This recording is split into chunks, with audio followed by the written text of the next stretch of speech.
Hello, everyone. This is Bill Apter, and I just finished taping an episode of Count It Out with Mike and Tyler, or Tyler and Mike. They're brilliant hosts. You've got to listen. You've got to see. Count It Out. Yeah, I endorse it. They've got the After Chat seal of approval. Hi, you folks out there on the mountain. And you're watching Count It Out with Mike and Tyler. Stay tuned.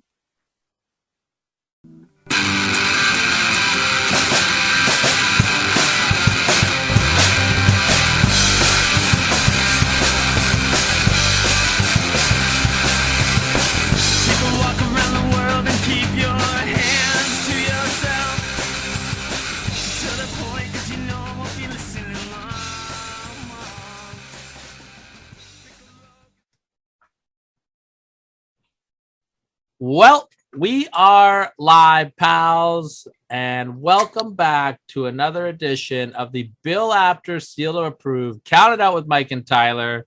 Yes, we still do lists, and yes, we're going to do one this week. My name is Tyler. I am joined, as always, by the one and only Mojito Mike.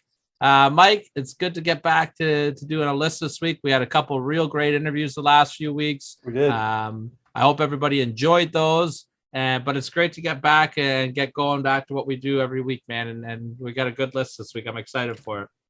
Absolutely. I'll start off by saying, because we didn't record last week, so I just want to go ahead and say congratulations to you for an excellent job on the Jacques Rougeau interview. That was honestly one of my favorite things we've done on this show. It pains me that I was not part of that because Jacques seemed like such an awesome dude. So good job on that. We had a lot of fun with Simbodi. I hope the listeners enjoyed that. Definitely probably one of the more unique interviews we've done. I'll say that much. It was awesome, man. I never knew what was going to come out of his mouth, and I couldn't wait for whatever it was. Exactly. I was going to say before we get into everything, we're obviously this week Mike is going to be counting down the top 7 feuds or rivalries that got real personal. And we're going to go through the criteria of that in a little bit, but let's do a little bit of housekeeping before we do that. If you take a look at Mike's chest right now, if you're watching this on YouTube, we have the brand new Count It Out with Mike and Tyler t-shirt that you can get at prowrestlingtees.com. Help it out. Support the brothers over here. The shirt is really nice. It is. To make it easier for you guys, that's prowrestlingtees.com/countitout7. And while you're supporting us, we are really on a fast track. We're hoping to get to 300 YouTube subscribers soon. So just hit that button if you haven't. Tell a friend, tell a wrestler. You know how it goes. Any support is great support to hear all the great stuff in the archives, all the interviews we've done, and all the future stuff that we are going to be doing, like our list today. And again, thank you, everybody that has done that already. We appreciate you guys. And if you are already subscribed, hell, make another account and subscribe again. Let's do it up. All right. There you go. Also, real quick, as you guys heard at the top of our show last week, if you listened, we just want to promote a pretty cool event that's coming to the Toronto area, the GTA area. Taskmaster Kevin Sullivan doing his first appearance in Toronto in the GTA area in 25 years. Saturday, May the 28th, he's going to be at Gotham Central Comics, 1400 Amico Boulevard in Mississauga from 1 to 4. Come by and grab an autograph. I believe I will be there. I'm hoping to be there. I'm working on a couple things to get there. But I can't wait for it. I cannot wait to see Kevin Sullivan. He's one of my favorites. And come out and support a great cause if you're in the GTA area. Yeah, that's so cool that Sullivan, I don't remember too many times Sullivan's been in the area. So it's cool to have him around. You and I have been talking. We're trying to reach out to get him on the show because he'd be such an interesting interview. Very cool that he's doing this thing at Gotham Comics. I hope you do get to go. It's just way too close to my wife's due date as my kid is coming closer and closer. So I won't be able to be there, but hopefully you're there to represent the show and maybe slip him a card or a t-shirt or, Never know what can happen. We'll see. While we're talking about supporting people as well, please go and check out our good friend Rory Fox's GoFundMe campaign as well. He's such a good brother. He's doing well. He's had a surgery. He's on the road to recovery. His spirits are still high. go to Pro Wrestling Tees and buy one of his shirts. That helps him. Send him a message for an autograph. If you don't want to just donate to a GoFundMe, he's always willing and always ready, not just to beat Matt Cardona's ass, but to be there for his fans as well. Roy's one of the good ones. 100%. We wish a very speedy recovery to Rory because we need that match, man. One more thing that I'll point people towards is if you own a business or you just happen to have some money burning in your pocket and you want to get be part of something real special like we've been part of, give consideration to jumping over to Barry Wrestling. They are looking for sponsors for their next few shows as they start to really grow their product, and they're moving into not just doing monthly shows, but doing televised products, online televised products. So give a thought if you'd like to be part of something like that. Go over, check them out on social media, and you'll get the information there. That's right. You guys can pull a table up right beside us. Just don't let Corey Stone know. It'll put you right through it. But that's a different story for a different day. Before we get into our list today, Mike, let's talk a little bit, man. There's some exciting stuff going on. I don't want to do a complete rundown, but I do want to send a big congratulations out to Mr. Josh Alexander, brand new Impact World Heavyweight Champion. Must have brought him luck when I got to jump on their little media blitz there and ask him and Moose a question with Gail Kim, which you can catch on our YouTube page and our webpage as well. But yeah, man, he pulled the big one down. Josh Alexander, I love it. Let me tell you, man. Number one, this is the reason for our list today, doing the personal feuds list, because this feud got personal with Moose attacking his family at the Destiny show and attacking him in front of his child, stuff like that. You know what I mean? So that's the reason I'm even doing this list. But let me tell you something about the match itself. Anybody, to all the people, the old school guys, and I may have been guilty of it as well in my life, all the old school guys who accuse the new school of wrestling, the new generation of wrestlers of not being able to tell a good story, not overusing flippy shit, no selling, all that. Go watch this match, because these guys brought the fundamentals back to professional wrestling. The psychology is there, the storytelling is there, the wrestling is there, but it's not overdone. It's not a Daniel Bryan match. It's not, and it's also not a Young Bucks match. It's not flippy dippy shit all over the place. It is technical when it has to be technical. It's exciting when it has to be exciting. It's dramatic when it has to be dramatic. This is definitely one of my favorite matches of 2022. Yeah, I agree with you. I thought it was a fantastic match. A lot of people are saying it could be match of the year contender right now. It's got to be up there at the moment for sure. 100%. I just want to talk about my favorite part of the match was the actual very beginning of the match. Because, Josh had his family attack, things were personal, and the bell rang, and Josh had this little fake out, like he was going to attack Moose. And then he started out wrestling Moose. Like he was grappling him and doing ground and pound. And I just love how everybody in the world expected Josh to rush him, and he threw that, and it threw Moose off his game right at the beginning. I thought it was great storytelling. I really enjoyed everything about the match. Highly recommend guys going and checking that out. It was nice to see Impact with a really decent crowd again. Sold out. They sold it out. They sold out. Yep. And the crowd was fired up for this match. They were really there for it. They did something that I'm so happy about. There's a chant in professional wrestling that has gotten a little overused. When they do the let's go this guy, and then they go, this guy rocks. Yeah. So but it's, when it's a face versus face, it sort of makes sense. I'm okay with that. When it's faces versus heel, which it usually is, it makes no sense, and I hate that chant. When I started hearing it at this weekend show, I was like, oh, here we go again. But it was amazing because they started chanting, walking, weapon, Moose sucks. Well, that evolved though, because at first it was walking weapon, and then half the crowd would go Moose. And then the second time that they started that chant up, they would go Moose Moose. sucks. And then the Walking Weapon fans would yell sucks at the end. Oh, I didn't realize that. Okay. Yeah, I thought All it was right. really cool. It I was really cool. like that. It was really cool. It was getting louder and louder by the end of the match. And great moment with Josh there, standing there with the belt with his son and his wife being very happy. Yeah, good way to end the pay-per-view.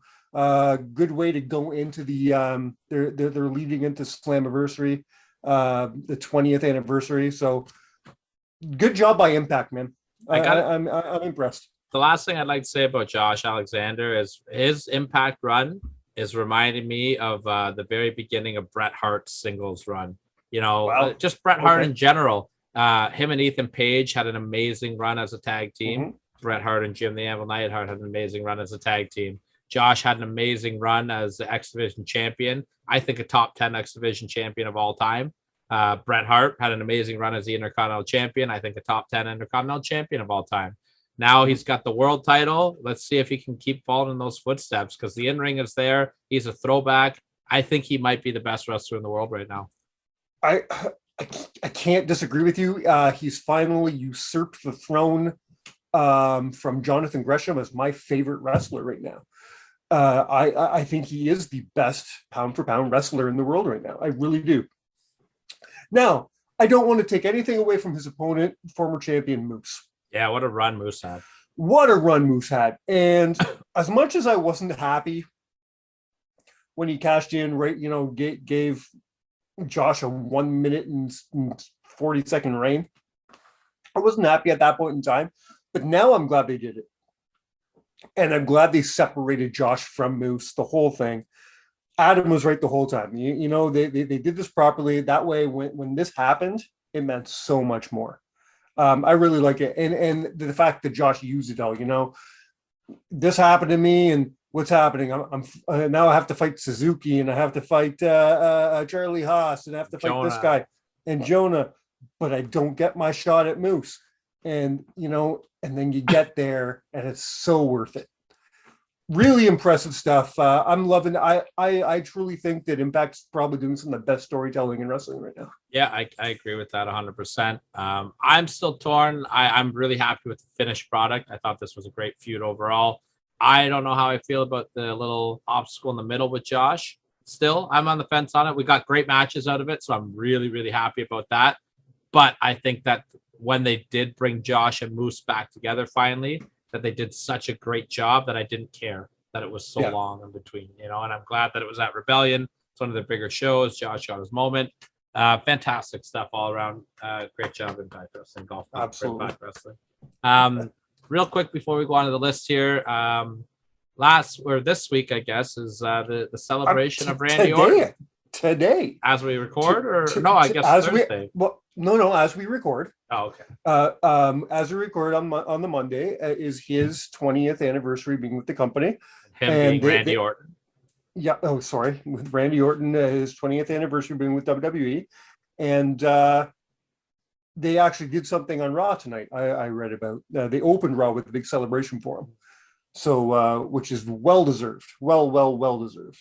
Yeah, we haven't hit our opinions about Randy Orton on this show. I think we both think that he might be one of the most underrated WWE superstars of all time. I have him in my top 7 WWE wrestlers of all time. Of all time. If I'm making a list. Let me just hit a couple stats here, okay? The man has had the most matches in pay-per-view history in WWE. He's had the most matches in Raw history. So I'm going to guess that probably means he's had the most matches in WWE history. Pretty fucking close. It's got to be up there, right? You know what I mean? Because he's been working full-time on the road forever. Exactly. 14-time world champion. Only a one-time Intercontinental champion. Well, what an Intercontinental champion. I love that run. Yeah, it's one of the best runs of all time. He's a Grand Slam champion, a 2-time Royal Rumble winner, Money in the Bank winner. The man's done it all. Youngest champion in history. Tell me what the man hasn't done. There's nothing. If his career ended now, he's already had a Hall of Fame career, and I bet you if he wants to go for another 10 years, he could. I would not be surprised if Randy Orton was the guy that beat Ric Flair's record. I'd be very okay with that. Me too. You know, what is he? He's at 14? 14 now. He's only 2 away. Yep. Right? And he's got a lot of miles left in him. Especially if they do my idea to reform Evolution. Take it. It's a free idea, guys. Just link our website one time, all right? So let's talk a little bit about Randy then for our hypothetical this week. And I don't really know where I want to go with it. So I'm going to just kind of ask you 2 questions. Okay. Do you have a favorite RKO of all time? I do. And maybe just list either, you know, a favorite moment of Randy's career that you have, or a favorite match of his that you have, or a favorite feud, you know, just like one of your favorite Randy Ortons over the years. Favorite RKO. This is going to come as no surprise because I've mentioned on the show before, and I believe most people will probably agree with this, but it's got to be on Seth Rollins coming off the curb stomp. That definitely is definitely is my favorite that he's ever done. Yeah, I'll go with a little more of a deeper cut than one. I really like how smooth the transition was on the one he hit on Benoit at SummerSlam. Yeah, He rolled out of the, you know, anytime he does the springboard ones are good. He hit a good one against Carlito. The one with Evan Bourne, the Shooting Star Press. that was amazing. That was a cool one. It's just such a great move that he's really gotten over. How about maybe some of your favorite moments or evolutions of Orton? Or I love the Legend Killer gimmick is one of my favorite things. It's not just what Randy's done, but in WWE history. I think it's one of the greatest angles ever done. I really do. To ask me a favorite match is ludicrous. That's fucking. I tried doing a greatest Randy Orton match list. It wasn't happening. It just wasn't going to happen. So if I pull out a personal favorite, and this is just a personal favorite, I think it's got to be against Foley at Backlash. Yeah, I think that's his best feud of all time as well. Yeah. I love that. And we did a deep dive on that on Classic Match Classroom, which was a lot of fun to go back. And, you know, you really got to see Orton become the guy during that feud. You know what I mean? Mm. He went from being the guy with potential to, we're going to put the strap, we're going to put the rocket on this guy. He's the real deal. I also loved, obviously, both his feuds with Triple H. We've talked about that several times. His feud, you know what's an underrated feud is his feud with CM Punk. I really enjoyed that. Yeah. You have to talk about his stuff with Cena. Yes, was it kind of over, drawn out? Sure, but god damn, did they do some great stuff in there. Yeah, I wish that they kept that more special, because that should be what this generation's, Austin Rock, Hogan Savage. You know how like every Bret Shawn, like we had Hogan Savage for the Golden Age, Bret Shawn for the New Gen, Austin Rock for the Attitude Era, and then it should have been Cena, and I guess it is still Cena and Orton. Like I think that's like the big feud, but I just don't think that they kept it as special as it could have been, and which is sad because those guys are two of the greatest of all time. Exactly. Not to take away from the in-ring stuff that they did, because it was great. No. It was just it just got to awesome. A point. It just got to a point where you're like, fuck, not again. Like, well, exactly. Do you have a favorite match?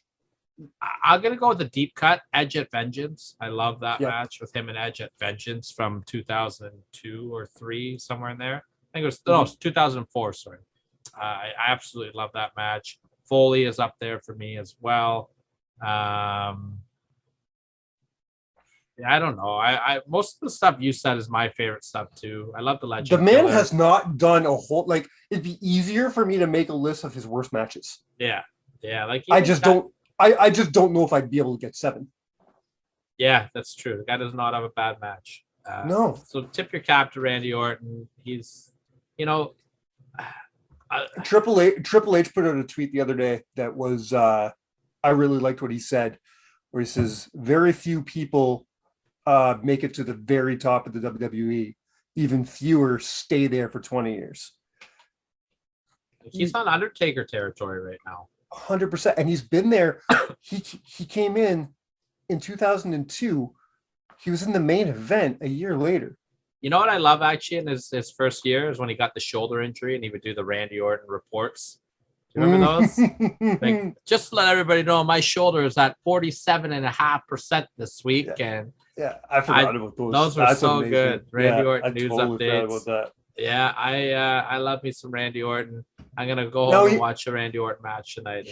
Here's a question: does Randy Orton become Randy Orton the way we know him now? Was he just always destined to be as amazing as he is? Or do we not get this Randy Orton without evolution? Oh, I mean, I would say between Evolution and Foley, we don't get that Randy Orton. You know what I mean? I think Foley was just as important for Randy as Evolution was. I think, but you have to say that. Well, if Foley got him over, he Triple H'd him. Yeah, 100%, 100%. But Evolution gave him credibility. Yeah, but yeah, you know what though? But I think it's up to Randy to take that spot and get there. You know what I mean? You could have put anybody in that spot and it might not have worked out. And we've seen that with other people in other factions in the past, right?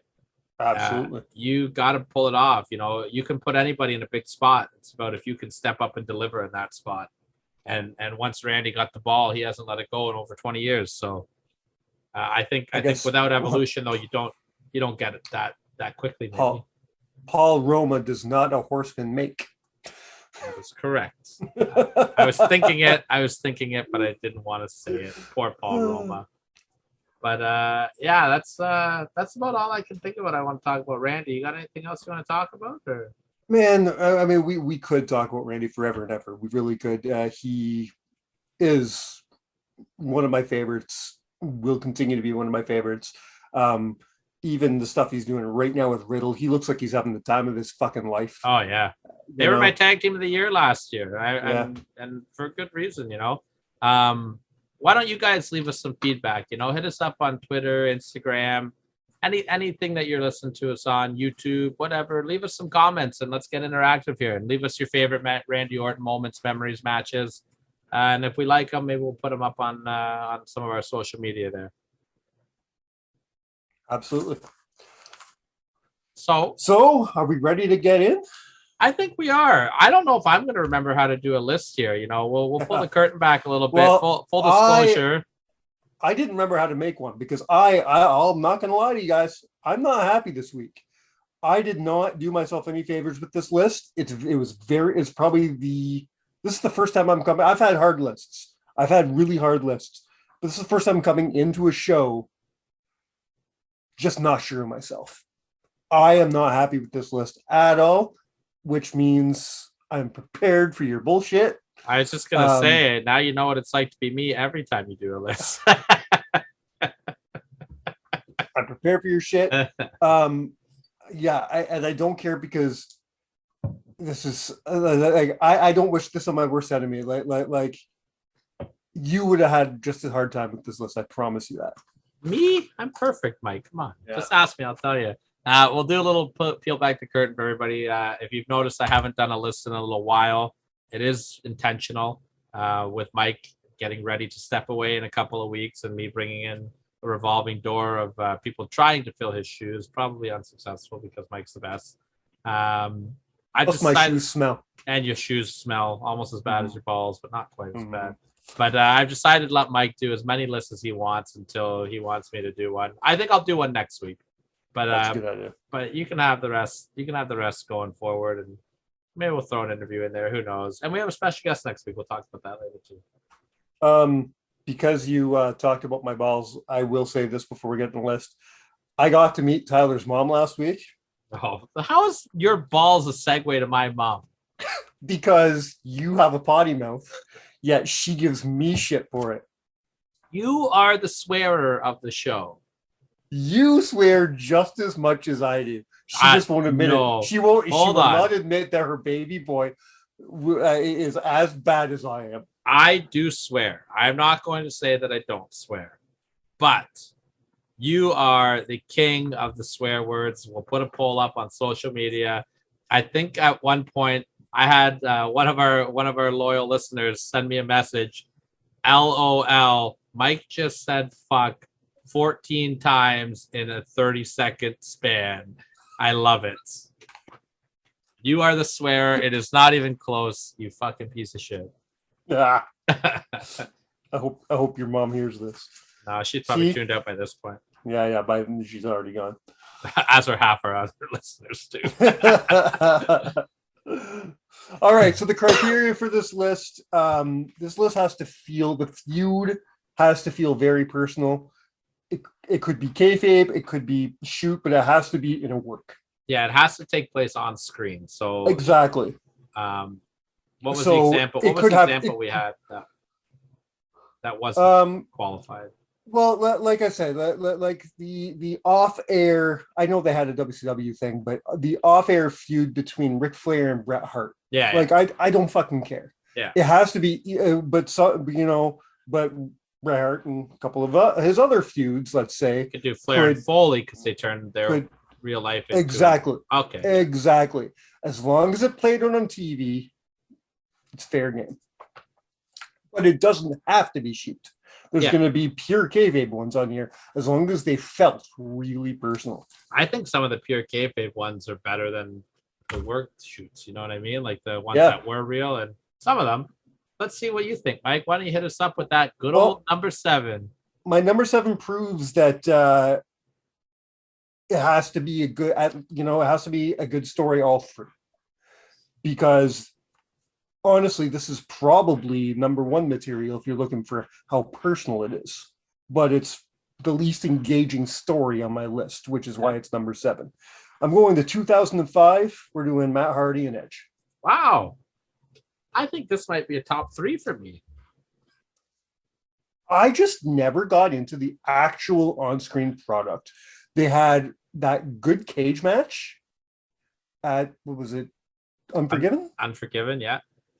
But other than that, like everything else, I felt they had a good street fell fight. Flat. Here's where it falls off for me, though. So, well, let's start at the beginning. Everybody, just in case for some odd reason people have been living under a rock. In 2000, Matt Hardy and Lita had been dating since 1999. In 2004, Matt Hardy gets injured and he's off the road for a while. Lita is traveling with Edge, who is a close personal friend of both Matt and Lita's. They start having an affair, even though Edge is married and Lita's with Matt. Matt finds out about it, makes it very public, gets fired. So in this time, Matt goes, the fans go nuts. This is what starts this feud. Lita and Edge embrace the heat and they turn heel and do their thing, and they're feuding with Kane and stuff like that. But Matt is working for Ring of Honor and he's on the Independents. He knows the people are chanting his name at shows and shit, so he takes advantage. And he's engaging with fans online. While he was working at Ring of Honor, he called into the WWE online show Bite This when Edge and Lita were guests, and that was not scripted. He said some nasty things, and it was very, very real, very, very personal. And then that's when Vince is like, okay, obviously we have to do something. We have to bring him back.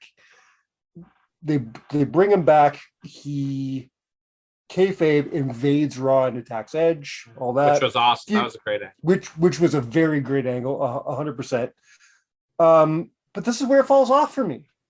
When Vince announces that he's re-signed Matt Hardy gives one of the worst promos of his career. Yeah, it was a bad one. And he ruined everything. He lost credibility with the fans. I think he lost credibility with the office, because all of a sudden Edge is on top every week. Out of their 3 big matches, Edge won 2 of them.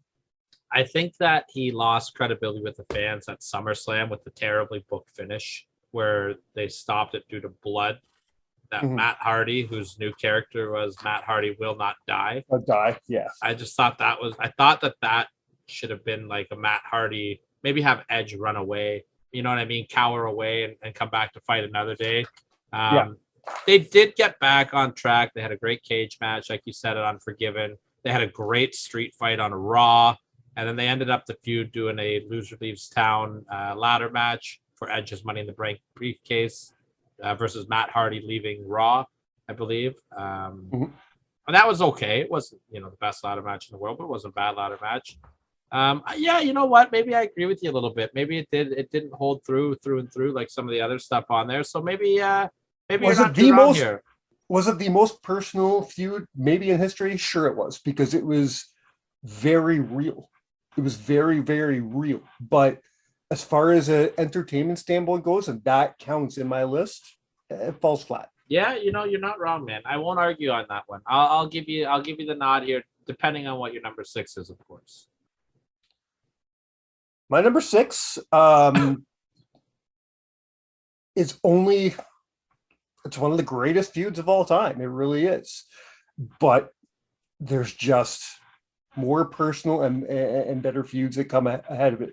So don't be mad at me that it's number 6 until you hear what comes after, okay? Okay. We're going to one, and I'm going to get you to fill in a lot here because you're an expert at this one, because you've talked about a lot on Counted Out Classroom. Classic Match Classroom. That's a much better name, Anthony. Let's think about that. We're doing the Mega Powers, Hogan and Savage. No, I'm good with this here. Yeah? Okay. Yeah, I'm good with this here. Absolutely, I am. This one, I would have even been fine with this one at your number 7 in all honesty, and switching this with Edge and Matt. It originally was. I switched them at the last minute just because I like the story better here. The jealousy of Macho Man. The only thing is that for me, it wasn't as personal because Hogan wasn't trying to like bang Elizabeth. Yeah. Although it looked like it, like, you know what I mean? It was a weird, like Hogan was just like the creepy friend that like doesn't know boundaries. You know what I mean? Yeah, like, exactly. It's like, no, you can't pick up my girlfriend and twirl her around. And like, like that's weird, Hulk. Like, I'm going to probably want to punch you in the face if you keep doing this. Like, it's almost like there were points in this feud where it's like, Macho's right. Like, you know what I mean? Punch this guy out. But great fruit, great build. But Savage made this feud. Savage slowly losing his mind. The way he treated Elizabeth, the blow off at WrestleMania, like that, like this, it all turns into, maybe it's not the most personal feud, but it felt personal from a story standpoint because his wife was involved, 100%. Speaking about Randy's wife being involved, moving to my number 4. We are going number five. Going to my number 5. We're going to 1992, and we're doing Flair versus Savage. I feel like Savage's feuds were all really personal, and this one especially too. I like this because you could break this up into 2 separate ones, right? Because you had She Was Mine Before She Was Yours. Flair saying that he's banging Savage's wife before. And then they also, if you fast forward to 95, 96, right? They picked up the rivalry in WCW. I actually prefer this feud a little bit, I think. I don't remember their WCW feud, to be perfectly honest. You'll have to fill me in on that one. So basically, the feud started with Flair beating up Macho Man's dad after a tag team match. It was Hogan and Savage. Like legit, it was Angelo? It was Angelo, yeah. Angelo was still alive at this point. Okay. It was Hogan and Savage against Vader and Flair at a Clash of the Champions, or it was at Slamboree maybe. And after the match, after the babyfaces won, Flair laid out Angelo, put him in the figure 4. It led to a match at the Great American Bash, which happened to fall on Father's Day that year, with Macho, with Angelo accompanying him, fighting Flair. Flair ended up taking Angelo's cane and whacking Savage with it and stole the win. So then they kind of went on throughout the year. Savage is so good at doing that like crazy thing, like I'm going to kill you. Like He would be barred from the building. They would end up swapping the world title a couple times. And then they had a match at Super Brawl in a cage with Savage defending his title with the newly reunited Miss Elizabeth. And Elizabeth turned on Savage and went with Flair. Hit him with the shoe, took Savage out. Flair took the belt. And then every week, Flair would come out with Liz and they'd be like, this is your bank card, Macho. I just bought a Rolex. And Savage was just incensed. They wouldn't let him in the building. It was really, really well done, actually. I'll have to go and rewatch. I'll have to go and visit that because I don't remember that feud at all. What 96 you said? Yeah, it was the early time in Nitro. So it was 95. It was 95. Okay. The very early pre-NWO. Pre-NWO, yeah. Okay. Yeah, I don't think I was watching a whole lot of Nitro in yeah. It was the end of 95, the very beginning of 96. Mm-hmm. I will definitely go check that out. But his feud in 92, you can't take anything away from that. Yes, it was originally about the championship, but it became about so much more. And sorry, Mike, to cut you off, I lied. It was 94 going into 95. I apologize. Okay, good enough. It's cool that there's two parts to this. I really like that. But everybody knows how partial I am to 92 in general. I really love 92 in professional wrestling a lot. Yeah. And I love Randy Savage in 1992. Yeah. And this is one of my favorite feuds that he did ever, just because it was so personal. This guy's showing pictures of this man's wife saying, hey, I fucked your wife. Yeah. That's just like you said. And this is why this is on over the Hogan one. You said about Hogan, it's not like he was fucking his wife. Well, in this case, maybe he wasn't, but maybe he was. And you had to think about that for a second. Okay, we're going into WrestleMania. What if Elizabeth turns heel and she was fucking Rick the whole time?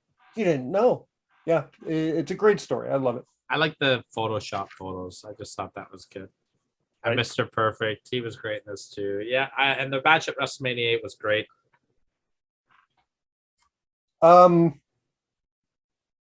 My number 4 is probably the most recent on my list, and we're going to I don't even know if I wrote 2009, and we're doing Jeff Hardy versus CM Punk. I was wondering if you're going to put this one on or not. This was a really underrated feud that culminated in a couple of really good matches. Yeah, and it was cool. I like the way it progresses, because when it starts, they're both faces, right? With CM Punk winning the Money in the Bank, Jeff Hardy. Who did he beat to become champion that night? I want to say it was Edge.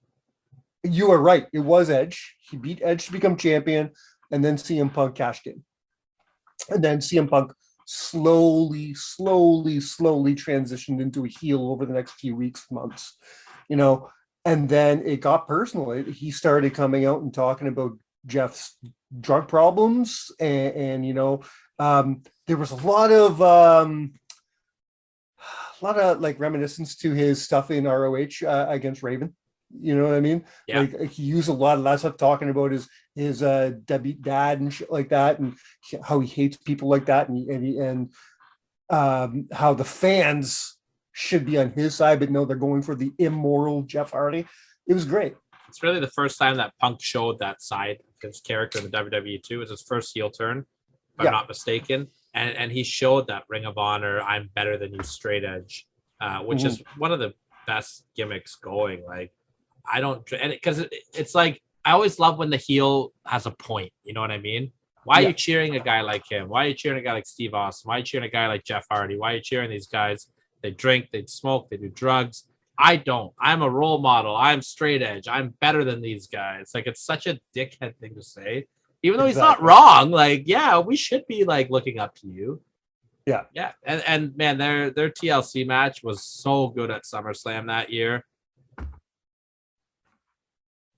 It was, yeah.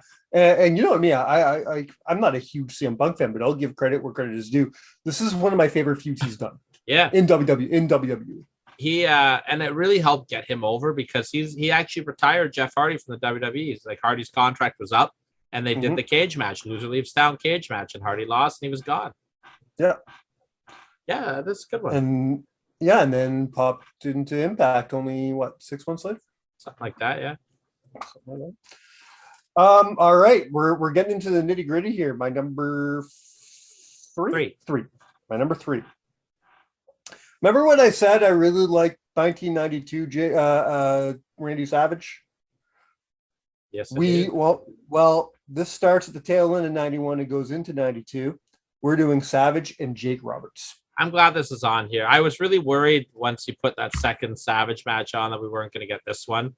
And 3 Savage feuds on this list, but you said Savage always brought that. You know what I mean? He did, and it shows. And like, how much more personal can you get than wrecking a guy's wedding? You know, and it's an all-time tradition in professional wrestling that, you know, you never get to finish a wedding. A wedding always gets interrupted. Well, this wedding went completely uninterrupted, and it was like, wow, like we've never seen this before. And then you get to the reception. Yeah. But you know what's cool, though, is that when you watch this live on pay-per-view, I'm pretty sure that's where the pay-per-view ended, was the wedding. The reception was a Coliseum home video exclusive and what they just showed on Superstars. Holy shit, I didn't know that. I'm like 90% sure that's a thing. Wow. All right. Well, then if you had the Coliseum home video, you were in for a treat, because that is one of the greatest segments maybe in WWE history. Like, it's one of my favorite stories. The best part about it is Lord Alfred Hayes' voiceover. What a beautiful wedding they're having. The guests were flowing. Everyone was laughing. Like, oh, shout out Lord Alfred Hayes. I just love the you know, you have the wedding reception going on, and all his friends are there, and then they have Mean Gene interviewing people. I'm like, I've been to a lot of weddings. I don't ever remember a dude interviewing people. No, that used to be a thing back. That used to be a thing back in the day, man. They'd have like the people would hire videographers to capture the day, and they would go around to tables and interview people. I'll tell you a shoot story. At my mom's wedding, I was 7 years old, and they interviewed me at the wedding, and I was terrified of her getting on an airplane because I was just certain it was going to crash. And in my interview, I was like, "I'm really happy for you, Mom. And I hope you have fun on the honeymoon, and I hope that your plane doesn't crash." Boom. Fantastic. That's right. But it wasn't Mean Gene Okerlund, was it? I wish. my Macaulay Culkin ass would have loved that. I looked exactly like Macaulay Culkin as a kid. So, you know, if you haven't seen it, again, if you're one of those guys living under a rock, the newlyweds are opening their presents. Which is funny in real life, by the way. Randy and Liz have already divorced. Yeah, or they were like on their way to a divorce. Yeah, like they're like a total kayfabe wedding. So they're opening presents, and they open one, and what comes out? You hear a blood-curdling scream from Elizabeth, and this cobra pops out. And man, does Randy sell that! Love that. Yeah, he covers up Elizabeth. I thought was a nice touch. Something that we should have mentioned, by the way, at this point, Randy is retired. He's been beaten by the Ultimate Warrior in a career match at WrestleMania 7. Exactly. This is important to the story, because Jake says that's why he's going after him, saying, "You can't do anything to me because you're retired." Fucking mind games, that Jake. Well, and Jake's newly off his heel turn, lining with the Undertaker as they turned on the Ultimate Warrior and all those awesome vignettes. Who was also at that wedding ceremony? He helped Jake attack Savage at that Undertaker at that ceremony. Yeah, a very new Undertaker at the time. I'll tell you who wasn't at that wedding ceremony was the Ultimate Warrior, who got his ass fired the second he walked through the curtain at SummerSlam. Yeah. So you move on, and I don't know what the event was. It wasn't Tuesday in Texas. It was with the bike match. No, that was the match. The bite was Superstars. The bite with Superstars. Okay, so that's the next thing that happened. They confront each other. He gets tied in the ropes, Randy, So and he gets.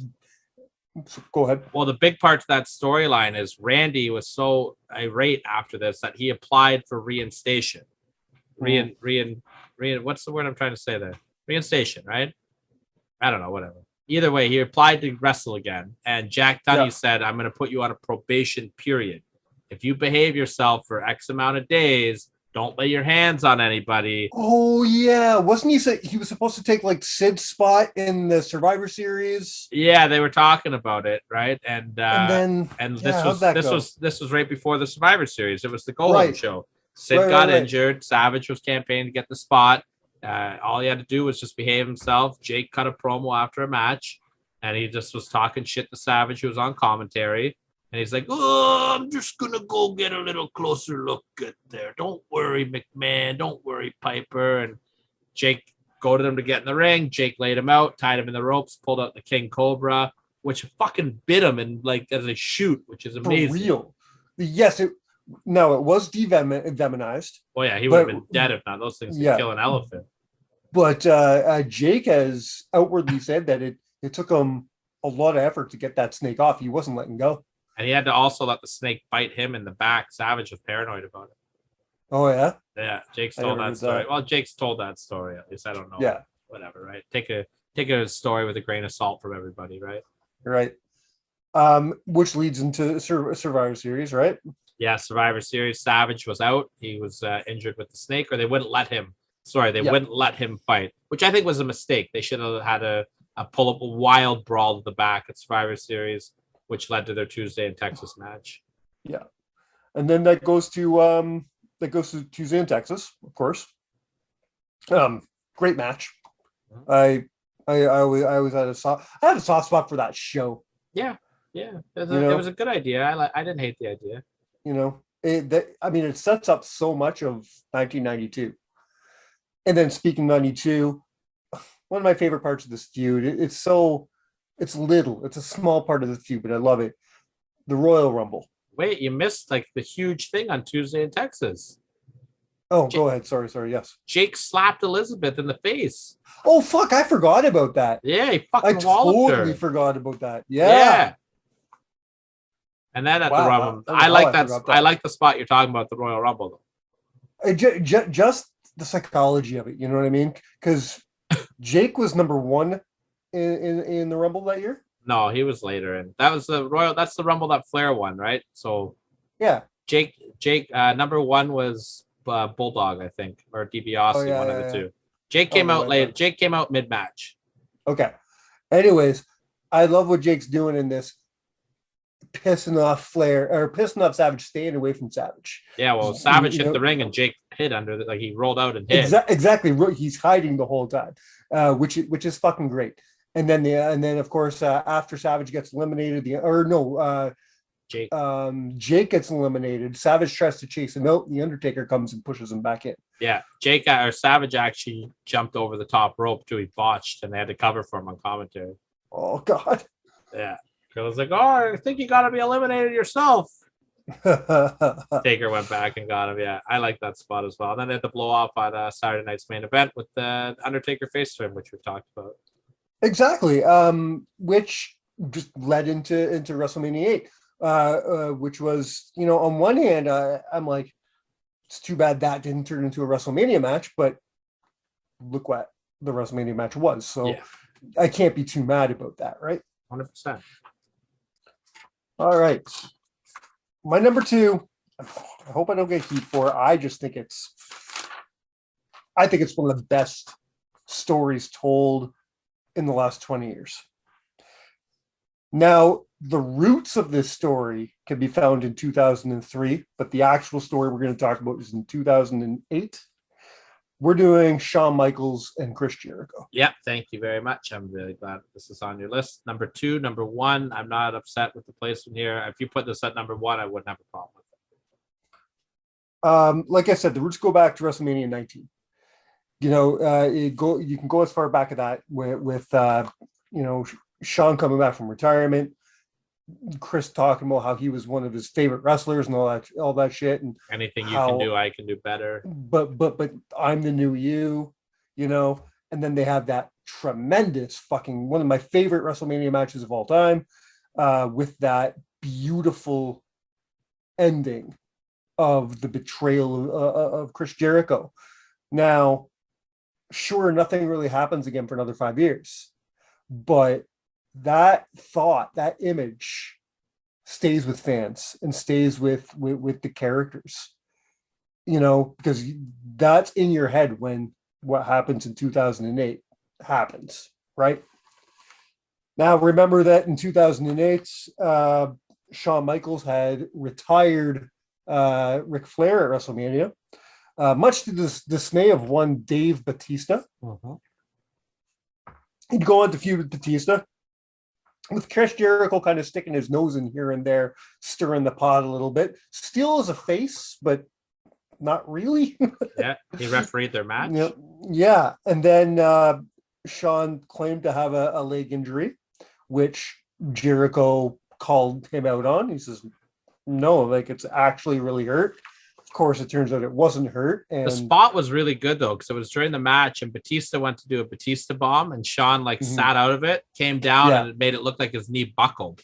And then when everyone kind of took a step back and Batista was like, fuck it, he picked him up, got hit with sweet chin, and Shawn stole the win, right? Exactly. And then of course they go on to the next match, which Batista won. Yeah. And then I think 2 weeks after that, Shawn goes on to the highlight reel with Jericho. And he's been selling it the whole time. Yeah, exactly. Like Shawn and Jericho had a tag match together, like. And yeah, exactly. And then Jericho finally says, "I got to bring you out and ask you." It's like you now telling us that you actually feigned the injury. You lied to everybody. You lied to them. You lied to Batista. You lied to me. Shawn says, "I didn't lie to them. Technically I didn't lie. The only person I lied to was you." And Shawn's just got the smirk on his face, right? You're skipping over one of my favorite parts. Okay. So for weeks and weeks, like Jericho was like, "Shawn, you're faking your knee injury. Like I know you're faking it." And Shawn would limp out every week. Him and Jericho teamed together in a tag match. Shawn's knee was fucked the whole time still. And then finally, Jericho was like, "You know what? I'm going to be a man, Shawn. I was wrong. I believe you. Your knee is hurt." And that's when Shawn hit him with a super kick and was like, "Gotcha." Like, and that's what pissed Jericho off. That's where, and then we get to your point here. Yeah. And then, of course, I totally forgot about that, but yes, you're right. And then, of course, the highlight reel where Jericho does his final actual heel turn, and he says, I'm trying to remember. Oh yeah, no, he finally says, "I just want to know how it feels to be a dirty, whatever, lying piece of crap," or something like that. And then just starts beating the crowd of them. They brawl around the floor. Then he picks them up, throws them straight into that big screen TV. Yeah, the Jericho 6000. Yeah, it really was. Probably the reason why Shawn's got that wonky eye now. Is that why? Not according to RVD. Pick a hand. No. But they sold. That was the angle they were selling, right? Was he got the glass in his eye? And yeah, they had a great match at the Great American Bash. After that, they continued. One of my favorite things they did was the week after, where he came out to talk about putting Shawn through there, and Ric Flair comes out. Yeah, this was great. I forgot about this. And he says, "I can't fight you. I'm retired. Nothing stopped me from beating your ass in the parking lot. Let's go." So he says, "All right." And he follows Flair out to the parking lot. Right as he gets to the door, who comes in but the Game? I believe the world's champion at the time, Triple H. I forgot about that. Is that what happened? I have a memory of Jericho beating the fuck out of Flair. No. Oh, that was for the WrestleMania match. That was for the WrestleMania match. Yeah. I watched it earlier today. This is how it happened. And Triple H, I believe, was a heel at the time, but still, he was just like, "No, man." He's like, "What are you doing? First you did what you did to Shawn. Now you're going to go up and beat up Nate. I'm not letting this happen." And they had a match later that night, which I didn't get around to watching, but I'm sure it was I great. forgot about that angle. Yeah, that was a good spot. And then, just like you said, they have a bloody as fuck match at Great American Bash that gets called by the referee. Do you know that this was the match that made Vince be like, no more blood? Oh, really? This was the last time, yeah. Makes sense. It was a very bloody match. After that, I don't know if it was the direct week after that or a couple weeks after that. I can't remember. But Sean comes to Raw with his wife with him to announce his retirement. SummerSlam. How was that SummerSlam? He did that at SummerSlam? Yeah, it was an angle. Oh, okay. They were building it up for weeks that Sean was going to have a big announcement at SummerSlam. Okay. I don't remember. For some reason, I thought it was at a Raw. Anyways, so he comes out to announce his retirement. Chris Jericho comes out to say, just admit it, Sean, you're retiring because of me. Yeah. I did this. Yeah, I love that. Such a heel. I beat the crap out of you and you're retiring. Just admit it. And then he goes to throw a punch at Sean. And holy fuck, does he clock Rebecca Hickenbottom in the fucking face or what? Yeah, as a shoot too. As a shoot. I chipped her tooth or something like that. Yeah. Apparently Sean had heat until Rebecca's like, fuck, no, I'm fine. So don't worry Sean about was it. pissed. I think Jericho said in one of his books that he had to like buy all the boys a bunch of beer for punching Sean's wife out in the face. Like Sean carried heat for a while though, man. He was pissed. Oh yeah? Yeah, Sean was fired up backstage. Didn't think Jericho knew how to work. He could just punch his wife in the face, right? Like, obviously he's gonna be pissed. Obviously you're mad, yeah. Some people like their significant others, right? Yeah. Apparently she was a trooper about it, from what I hear. That's what I heard as well. Yeah. But a redneck's wife who can take a punch. Funny. Nitro girl, man. It's a Nitro girl. Nitro girl. Power plant probably taught her. That moves into their no holds barred unsanctioned match at Unforgiven, which again gets called off by the referee, but this time it's Shawn Michaels who is in the victory side. Yeah, and then Jericho will go on to win the world title that night. Yeah, which I don't think is a great part of this story. But that's just me. I like it. Like Jericho's work was so good here, and then they did the ladder match as the blow off for the belt, right? Exactly. I don't know. I don't think this story needed the title. No, it didn't, but Jericho did at this point. Okay. Right? Having Jericho beat Shawn in the ladder match for the world title, and then if they made him job to Cena the next month, which I was so furious about, but whatever, that's a different episode. Which brings me to my number one. My number one, I don't think it gets much more personal than this, and I have a feeling you're not going to agree that this is a number one contender, but I feel that it had to be, and that's Bret and Shawn Michaels. I'm going to give it an unpopular take on this. I don't know if I would have put this on my list. Really? And I'll tell you why. My reason for it, though, is that I think that their backstage stuff was like the stuff that people remember, and their actual like on-screen storyline stuff wasn't like, it was personal, but I don't think it was as good as people remember either. Man, like a lot of it came out like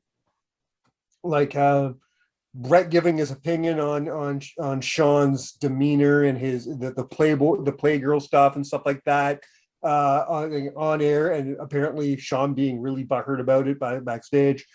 Sean and the Sunny Days comment, all the family coming into it, the country coming into it. Sean flat out called Bret Hart a Ku Klux Klan, a member of the Ku Klux Klan. Fuck, that's right. That's right. I reviewed a lot of this in Classic Match Classroom because we did Montreal. The desecration of the Canadian flag. Yeah. Like there's a lot of stuff that goes into this. But here's the thing. I don't know, other than maybe Edge and Hardy, I don't know if there's any other feud where you can just feel the fucking hate between these guys. Yeah, absolutely. That match in Montreal was wild. You look at them at Survivor Series, man, and fuck me, it's bad. Like I can't believe they got to where they got to. I can't believe they were able to have as good of a match as they did. And let's be honest, before the screw job part happened, it was a great match. It was a great match. Yeah. I just like, for me personally, I really hated the build to this match. I thought it was one of the worst builds of all time. So I think it's way better than their build to WrestleMania 12. I'm going to disagree, and I don't really like their build to WrestleMania 12, so I'm not trying to defend it. Bret wasn't in this build a lot. It was Shawn being 1997 DX Shawn, which everybody knows I hate. I can't stand it. But like, I didn't need to hear, like, it was like more so the nation feuding with the Hart Foundation heading into and Shawn just calling Bret racist. Like, it just didn't work for me. I like the stuff they did in the summer a lot better. The promo that Bret cut the night after WrestleMania that Shawn interrupted, I thought was really good. I thought they had some good back and forth in the middle of the summer. But like, to me, I would say Bret and Austin felt more personal for me personally than Shawn and Bret. Wow. I can't, even though that's one of my favorite matches of all time, if not my favorite match of all time, I can't believe I didn't really think of Bret and Austin, because you're right. That did feel like a very personal feud. It turned to a blood feud. You know what I mean? Yeah. If you're going to go with Montreal, because they turned it into a match, you could say Bret and Vince as well. But I wouldn't put that on a list either, because it was more backstage to me. But like, just by what you said earlier about Hogan and Savage, how the match was really good, the build was good for it, but it didn't feel that personal for you. For me, it's the build didn't hold up to make it on the list. The feelings were there. I agree with you. Like, you could cut that tension with a knife because of their shoot hate for each other. But it didn't it didn't do it. Sorry, it was the Matt Hardy build that you said. And to me, this is my Matt Hardy and Edge, how you look at it. Okay. That makes sense. All right. Yeah. I don't hate your list, though. And I can't argue it being at the number one spot. I think I have the unpopular opinion here. It's just how I remember this feud, right? I get you. I think I would only make one or two little changes to your list, in all honesty. All right. I would have put I think I would have took Hogan and Savage off your list, and I think I would have replaced it with Rey Mysterio and Eddie Guerrero. Now it's time for my unpopular decision or opinion. It's a fun feud, but it's too fucking silly for me. Yeah, it is, and Eddie's fantastic in that role. But I mean, like, take a look at it from like, let's just say, because you've got a young son, right? Let's just say that I started coming around your son and telling him that I was your real dad. Like what that trauma that would do to your kid, you know what I mean? It's silly. It's silly to the adults, but like, you're talking about a kid here, man. But it was like, maybe it was Ray's kind of shitty acting. It was as believable to me as Big Show's dead daddy. Oh, you can put that on a list too. I love it. The other one I would fight to put on the list would be Steen and Jericho / Kevin Owens, Sami Zayn. I really thought that was going to be in your top 4. Listen, you know that was I just wasn't watching enough ROH at that point in time. So my memories of that feud aren't with me enough. And I just did not have enough time to sit down and revisit the story. Fair. That's fair. So I won't hold a gun to your head on that one. The last one that I would make a case for is Val Venus versus Kai and Tai. They tried to chop that guy's dick off, man. It does not get any personal than that. Oh my God. I've got a few honorables. Yeah, bang out your honorable mentions. I sent you my first, no, because I sent you my list earlier. So whatever you don't say, I'm curious to see what else I wasn't thinking of. Some of the ones that ended up just on the cutting room floor didn't make the list. I got Charlotte versus Paige. Yeah, I didn't like that feud, so neither did I. That's why it's not on the list. But you don't get more personal than fucking talking about a girl's dead brother. Yeah, that's fair. I've got Rey Mysterio and Randy Orton. Yeah, Eddie Guerrero. After Eddie died. Yeah, I had that. I got CM Punk and Triple H.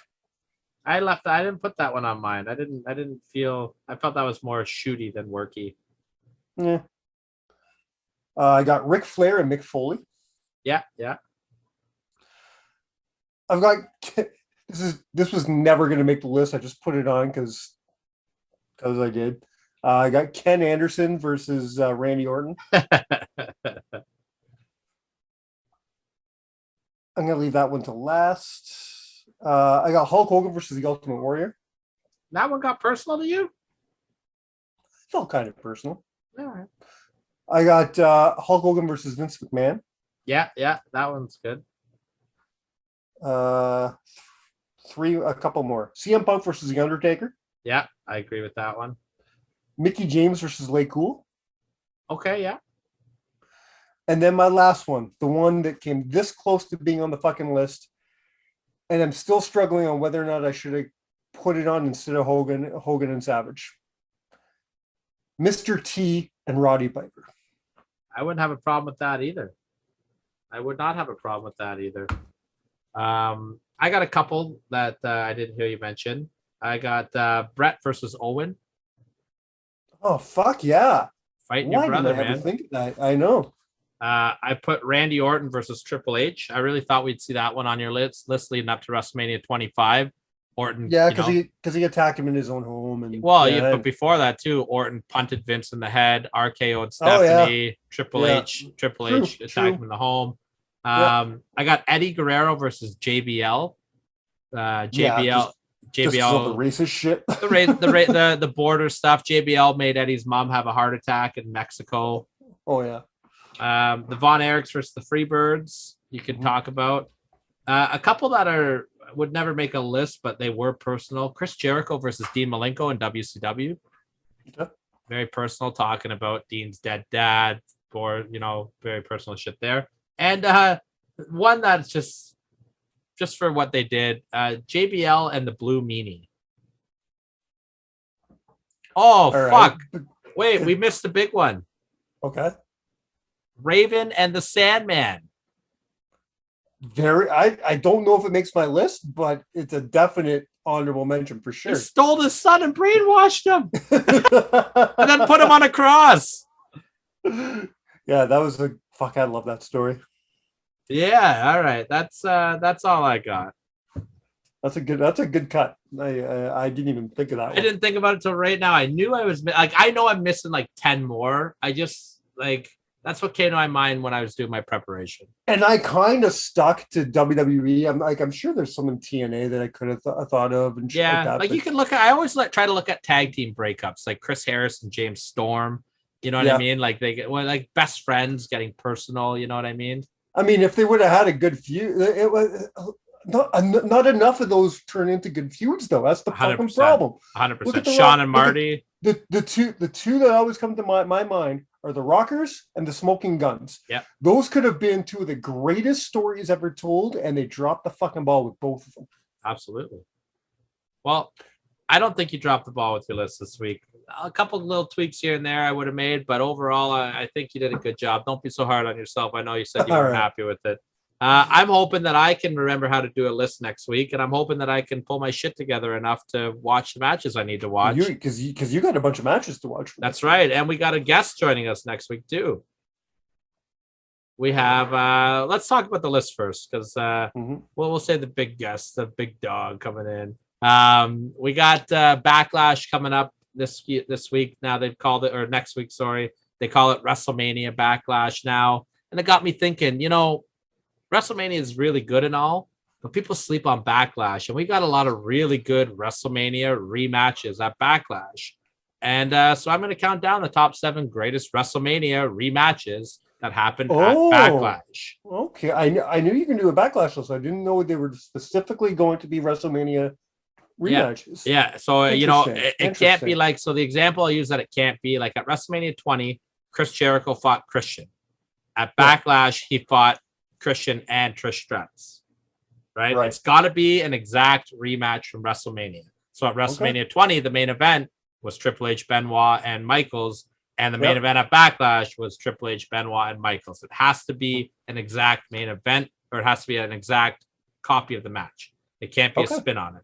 And we're going to be joined by the one and only. We're getting him to dust off the tuxedo, man. We got the bow tie coming out. Jonah is going to come out of his hibernation that he's been on. We haven't talked to him since January. He hasn't put out any content in quite a while. I don't know if you don't remember how to do the list. I don't know if he remembers how to do a podcast. I will tell you something that he remembers how to do, and that is draw numbers, man, because that guy's subscribers are going through the roof. He is the undisputed king of the League of Extraordinary Podcasters, as far as I'm concerned. Not a knock on any of the other boys, because you all do a great job, but fuck that guy draws some numbers, man. And he hasn't done a show in 8 months. That's right. He was on our Royal Rumble preview show. Yeah. So I sent Jonah a list this week. We'll see if he does his homework. We'll talk about everything he's working on. Maybe we'll get some stories. He was at WrestleMania this year. He had a great time. Always love having Jonah on the show. Much like I always love doing the show with you, man. I got to savor these next few weeks because we're getting down to baby time for you, buddy. We're getting there. You're gonna lose me for a little bit. That's all right. We'll carry on. We'll keep your seat warm, maybe. But hey, unless Jonah does a good job next week, it could be his audition. You know what I mean? Yeah, fuck. That's not funny. I don't got anything more to say.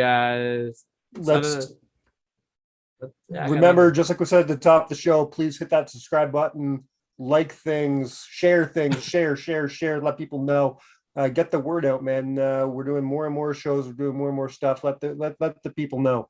Go to both countedout7.com and prowrestlingtees.com/countedout7 to get this brand new shirt. And keep watching that because we're gonna have more designs coming out in the future. Yeah, and thank you to everyone that bought a shirt. You guys are awesome.